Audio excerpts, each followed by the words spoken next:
Good morning. Good morning. This is Pixie. Maneuver.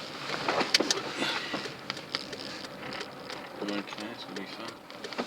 The bus coming down. Tiny turn wide, I touch. Sharp. That'll be great for me. Great for you.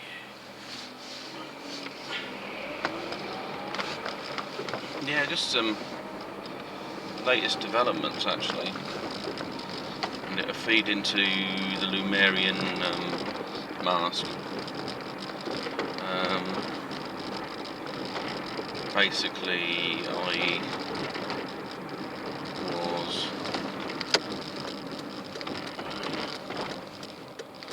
I was watching a video and on YouTube it was on about what they call Trans-cranial magnetic stimulation. So basically, in layman terms, it's using a magnetic pulse into the head, into the brains to stimulate it. Because, I mean, the science is, they might say, oh yeah, it's just electricity in your brain, but it's actually electric and it's magnetic.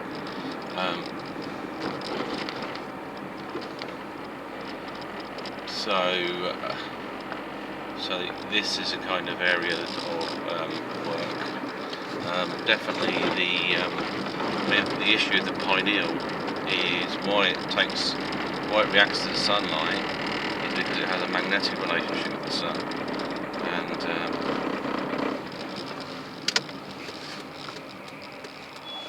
so often it's been thought of as it's just been a sort of reacts only with sunlight and releases hormones, but there's more to it than that, because I guess the magnetic causes some sort of movement, these mysterious forces that we don't fully understand. But with electricity, if it's not, the old model of electrons is out the window. That's the only time you get an electron is if principles of light apply to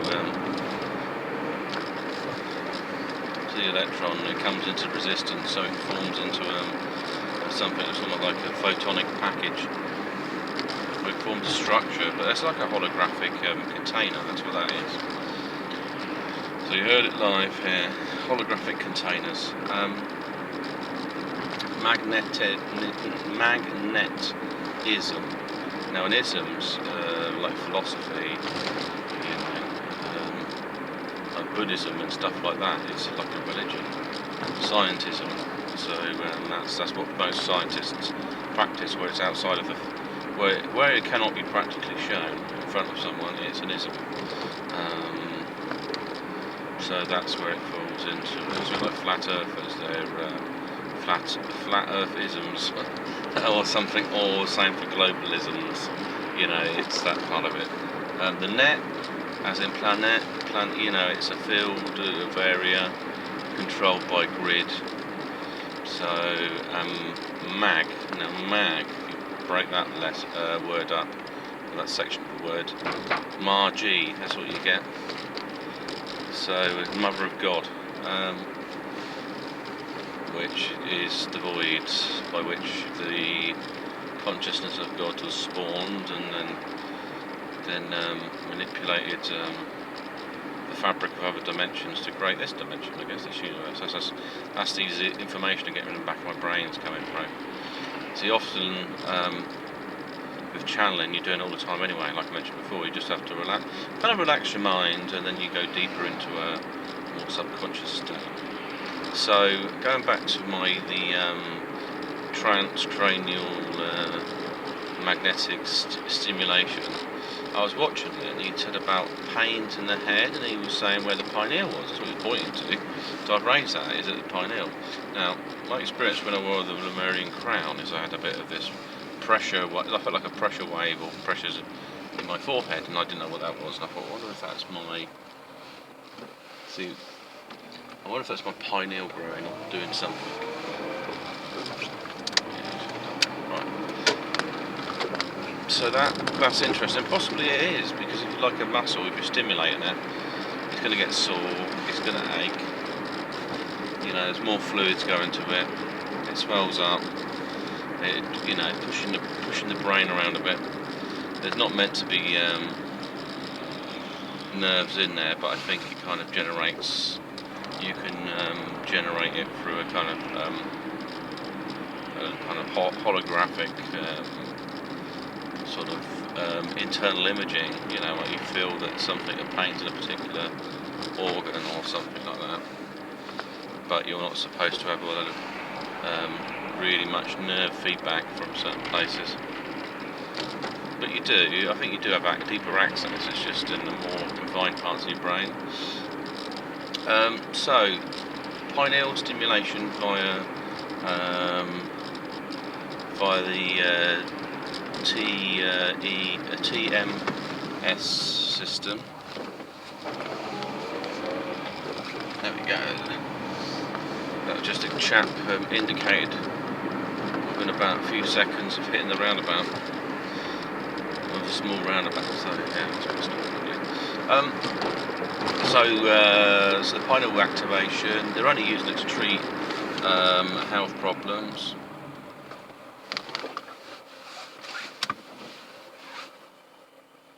But it does have a greater benefits. I mean, you can treat things like mental health problems and so on with magnetism. And there's other new areas as well, like Alzheimer's and so on. I may suggest that stimulation. You probably can't rebuild the brain. You'd have to use implants for that. There's a chap today. I couldn't really suggest that, but that's probably the only other way. And it would be too much trauma for the actual client, because he's actually happy. That's the thing. If you're happy with the way you are, why should somebody else change it? This is what the Kennedys did with Rosemary Kennedy. Bless her socks. They messed around with her brain because she had secrets in her brain that they didn't want coming out to the surface, because she wasn't so retarded that she couldn't understand a conversation. She just had a little bit of some behaviour that was a bit simplistic. But she might have been just a starseed. She might have been something different from a different world, and it just didn't sync up so well with the host. That may be why Greys are doing some, and some other beings are doing some alterations. So, what am I doing? I'm going to be getting a large magnet, and I'm going to use that for my own cranial stimulation. It's a little bit hit and miss, because the brain, is it diamagnetic? You know, does it, or will it have a north pole? I mean, electrically it would have some kind of point of start and finish, but then again, it has a it's alternating, because the nerves send information back up the spine. Whether that's the same type of electricity or something different chemically. So it's more in the diamagnetic field, having a polar magnet like north and south and sticking out on my head. If you get the wrong pole, you might just be you might not be getting as much results as you'd like. So the idea is, if I can send a magnetic energy into my head, I can stimulate my brain, healing and spirituality, actually activate areas of the brain.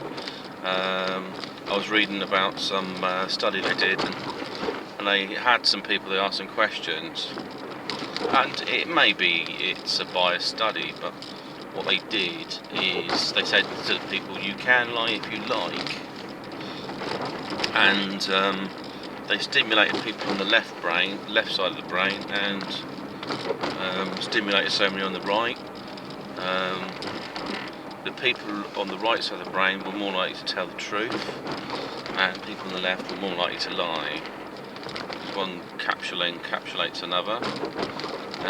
Some other information I come across while watching videos, which touched upon what I thought, is that you may see, part of your brain may see things interdimensional, but you kind of, maybe filter that out, or you learn to be very left-brained in this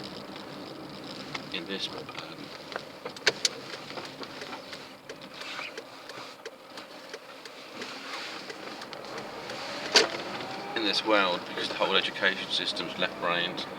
I mean, that's probably why you get bored of courses, to be honest, because half the time they want you to read something, repeat it, but in a slightly different fashion, and then the pop quiz is, can you repeat what you've been told, but not divert from it, just apply what you know to this one scenario, and then just be as less creative as possible, just be more in line with whatever's said verbatim, and just sort of spit out the words. And I think once you understand the psychopathic system, you can get along with it. You just have to shield maybe your inner spiritual side. There's something like, well, you're in a temple, isn't it? It's where your knowledge comes from, the crown of your knowledge. So yeah, and like I say, I can look at that as possibly other sorts of things. I'd have to look actually mesmerism, because mesmerism used magnetism and hypnosis. Was it ever wrong? Because the hypnosis would have worked on the consciousness, while the magnetism would have also stimulated areas. So like if you use a magnet on the brain, like I mentioned, if you put a magnet, someone's very left-minded, so I stimulate the right side of their brain with a strong magnet, and then I get them to meditate, or I do some sort of hypnosis work, but it's in that area of meditation.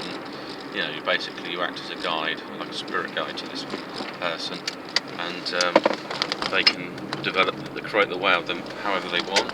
They don't have to be of a fixed way of thinking about it, and generate it from that. That's quite an interesting idea.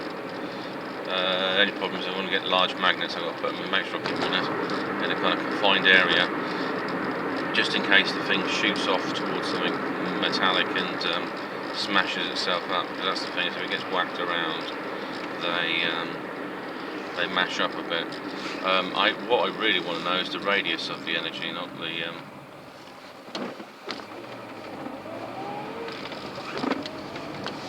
not necessarily how powerful it is, but the magnet can pick up about, well, it's got the pulling force of 68 kilograms. It doesn't necessarily mean it's got the strength of 68 kilograms, it just has a force, a kinetic force that when aligned, that's the maximum, because it can't be that strong every direction. So yeah, that'd be pretty interesting sort of experiments. I do come across a lot of clients with health conditions. I can't really advise them on that, because I'm in the sort of social healthcare sort of sector, helping people that are vulnerable and so on. But that's my spiritual calling, I guess, is just to help people. It's a talent I have, so I might as well use it.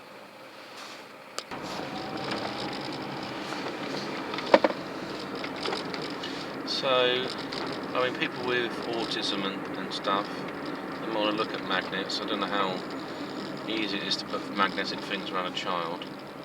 I mean, obviously there's other treatments. It's supposedly meant to be helping. And there was an issue around metals anyway, isn't there? Often I say about mercury and other things that disrupt the brain or reduce the brain's function. And I've been a victim of vaccines and stuff. I remember, I think I mentioned before, I went to hospital and my mum popped out of the room for some reason. I think it was because they were checking basically, my nuts had dropped. So they got me to strip off naked, and my mum left the room so the nurse could just check me out, I guess. Whatever she wanted to do, and I just stood there. And then I remember an injection. She injected me of something, and it was very clear as a dream though. And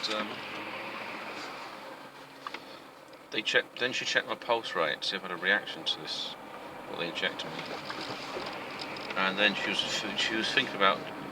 I kind of feel like I was hearing her thoughts as well. She was thinking about boosting my bloody, give me another injection. But she didn't, because what happened is I said I felt a bit like I feel like a tingling sensation in my head. That's what I told her. And then she checked my pulse rate, but she probably had a little bit of a grin on her face. She's just a fucking devil. That's what it is. A lot of these nurses are really evil. They don't realise it. They don't have been programmed to do it. Like, they rush in and they automatically take blood out of your kid's fur and stick it on a bit of a card, and that has no medical value to it. It's a signed contract with a kid using a kid's toe prints and signing it with their own blood. They don't need to do that. They could just have a little bit of black ink and whack it on their foot. They don't ask the authority of the parents. They just assume that they should do this. And they also inject them in the arse with something, and they say, I've just got to do this, and they stick it straight in. They don't actually even bother to ask, so look, this is got an inoculation, can I do this? And because you can say no. I mean, yeah, sure, there's a chance a child could get polio and stuff. I mean, there's a small chance, but if you keep them in quite a sterile environment, feed them on breast milk if you can, or just the parents actually, just got to be around the parents. There's a lot of energy you can get from a parent anyway, and sharing food and all sorts of things. So you can they could basically pick up the immunity from either by being around them. Because basically your skin carries certain bacteria as well. So if you're not super clean, you've probably got some good bacteria living on you. That's not too bad, and then the child will have that as well. Because there's always a smell about small children. So I've gone off the topic slightly. So I could probably make a crown using these large magnets, and then that would be interesting just to see what happens. I may just use the magnets on their own at first, like have it in a bandana and just tie it to the top of my head and see if I feel the benefit. If I sleep with like a magnet on my head, see how it feels. And also thinking about bald patches as well, like bald patch on, because I've got it, most blokes do get it, and that's probably also I believe some of the like Hebrew genetics in there in the mix. That's why the skull cap was developed in the first place, because it's because it's a common thing for them. Or the halo. And so would a magnet stimulate hair follicles and stop hair loss? So I need to look at all these things. Some of it I can't prove myself, obviously. Like I can't, test it for autism and on myself and stuff like that. It does exist in my genetic makeup, but then it does in most people nowadays. The type, though, is more I'd have Asperger's. My offspring, if there was some sort of genetic problem.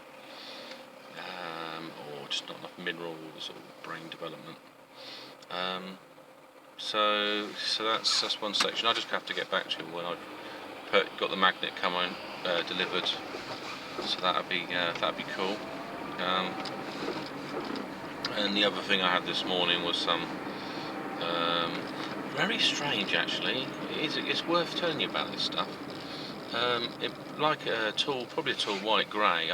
To be honest, I saw it last night. I started drifting off when I was on the laptop, and I just woke up and I had this image in my mind. I can see it with my third eye. I can't see it with my physical eyes. You might see shadows and things, but you can visualise what could be in the room. And it's not imagination, because the face of it was like it's like a child's in a bit, and just like it had a big head. And eyes. It was just looking at me. It was probably was a child grey. It's like a small one. It was just looking at me and inquisitive. And then there was this morning. I woke up and basically I tried to wake up and I couldn't. It was one of these. What people have is these night terror type things where your body won't respond. And you kind of you feel like you're pulling yourself off your pillow, and you're just using all your loads of muscles. But you're not using the right muscles, so I feel like you're just trying to lift your back up. And then eventually I pulled out of it, and then I just saw this, as my eyes adjusted to light, it's like a shadow of a being, like a giant grey, and then I just laid in bed for a little bit longer. then I heard this funny like this funny weird crystally type noise. It wasn't me, like somebody's in the block or that. You know that thing from the third encounters? No, encounters of the third kind. There's a little bit like that, or some type of strange noise, like playing like a flute or something. Like it's like something's calling me. It sounded like it was outside as well. So I was expecting to come out there and find a being waiting out there for me. that'd be awesome actually. If I just go to work and there'd be like someone standing like a flipping Nordic or something. Probably wouldn't though. Probably reptilian or a grey, but then they'd have to hide themselves wearing a cloak. It'd be like something out of the Thundercats or something, you know, that kind of one of the creepy cloaks. Anyway, so I think that's about as much as I need to tell you, and that I can think of. And I'll be in contact. I'll say the other thing with my bottled experimental cannabis. That's it seems to like growing inside a box. The weather's warmer and stuff, and there's fair points. It is actually a bit too cold for it, but then I don't know if the climate's ever going to be that great in the UK, and the type as well. But growing it inside a bottle is better.